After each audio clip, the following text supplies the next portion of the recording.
Supercars has confirmed that the Ford Mustangs and Holden Commodores will undergo a center of gravity change ahead of the upcoming Symmons Plains round.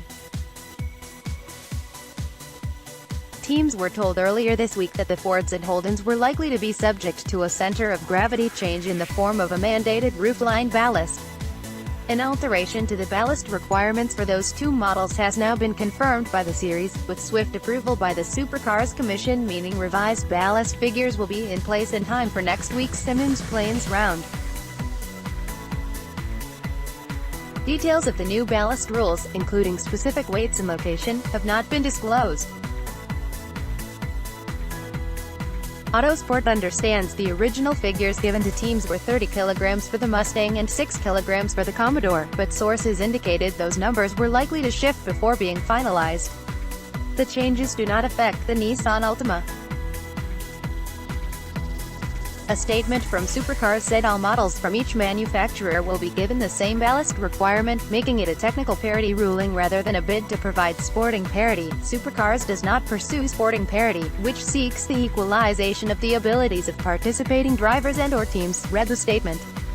It continued, on presentation of the Mustang at Adelaide, the Supercars technical department recorded a significant increase in ballast as compared to the previous model, the Ford Falcon, to ensure competing teams did not have a technical advantage. The technical department, on instruction of the Commission, conducted center of gravity testing on March 18 and 19 in Melbourne. The results of the tests show that the Commodore and the Mustang had a center of gravity advantage over the Altima. These results have been reviewed by the Commission and the homologation teams along with plans to address with the appropriate ballasting of the Commodore and the Mustang to maintain technical parity. The same and equal changes being made to all models. That is to say, there is no change in relative performance between teams using the same model of vehicle, only a redressing of the technical differences between the models in accordance with Supercars' constitution. Supercars CEO Sean Seymour confirmed no breaches of the technical regulations were made by any teams despite the center of gravity change. The success of Supercars is built on the closeness and spirit of competition.